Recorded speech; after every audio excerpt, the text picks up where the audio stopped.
Hello my friends, today we will talk about Sony a7 IV, and this time I managed to shoot one winter wedding video on it, so it will be interesting. Well, I would like to start today with test on image detail. It is no secret that Sony a7 IV has a new matrix, and in 4K resolution we have oversampling from the entire matrix and a very detailed image. And when we're shooting 4K at 50 frames per second, it can only shoot in crop mode. But comparing this image, we see that the detail is equally good, which is very commendable. 1080 is still interesting to many people who are engaged in wedding videography, so we will also consider it. 1080 at 55 frames, 50 frames and even 100 frames per second is at the same and very decent level. And if we compare the 1080 of the Sony a7 IV and Sony a7C camera, when we will see that in this format a7 IV is more detailed. And now I would like to take a closer look at the rolling shutter, because it is also very important. In Sony a7 IV, unfortunately, it is still at very high level. However, if you turn on the crop mode, the level of the rolling shutter will noticeably decrease, and this will allow you to shoot dynamic scenes with less distortion. As for the leader in the level of rolling shutter, Sony a6400, then comparing with it, the Sony a7 IV has an advantage,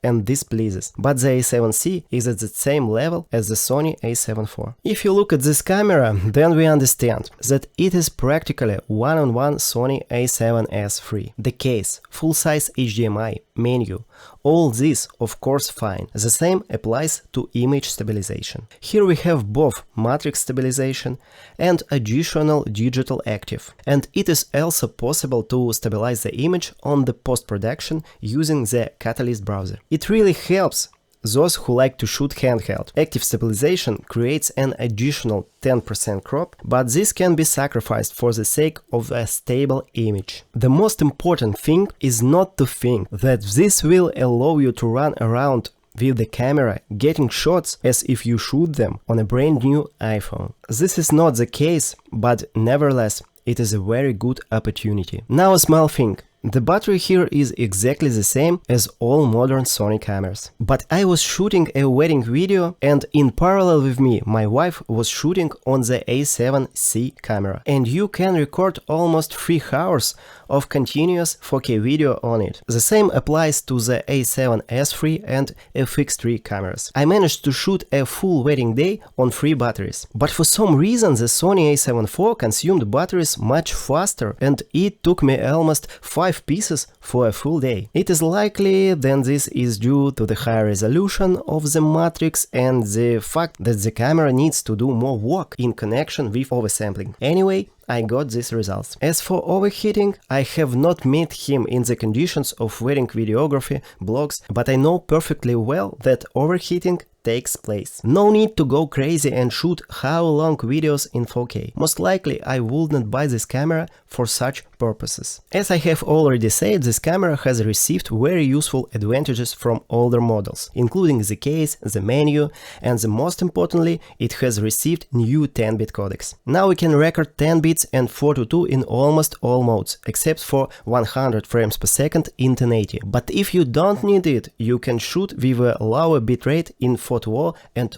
8 bits. And of course, this will give you a great advantage when color correcting video taken with this camera. Even if it is not visible at the first glance, believe me, it is there. As for the skin tones and low light features, I'll just show you a few wedding footage shot in different work scenarios. According to skin tones, this camera received a new color science from older models. And I can notice that I really like how the auto white balance works. Almost always in conditions with daylight it works perfectly. As for shooting in low light, here you can see footage shot in a dark provincial banquet hall. ISO 6400 mainly, 1080 and 50 frames per second, 4K at 50 frames per second, and I noticed that since here we have a matrix with a large number of megapixels, taking into account oversampling, the noise is compressed quite strongly. And in terms of low light capabilities, this camera is almost as good as Sony a7S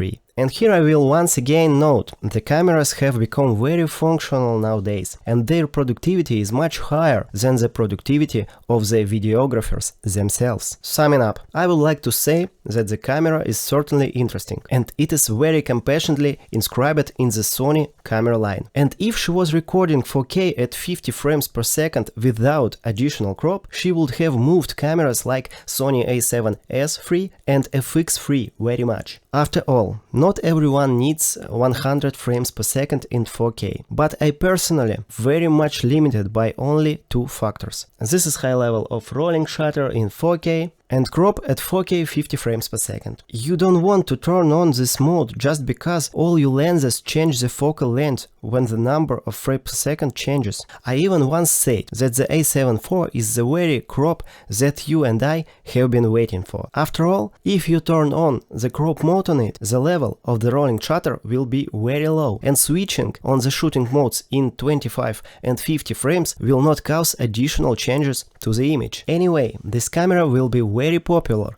with those who take photos and videos, but for me the best choice is Sony a7S III. You were on the Do You Film channel. Leave ratings and comments, and see you in the next videos.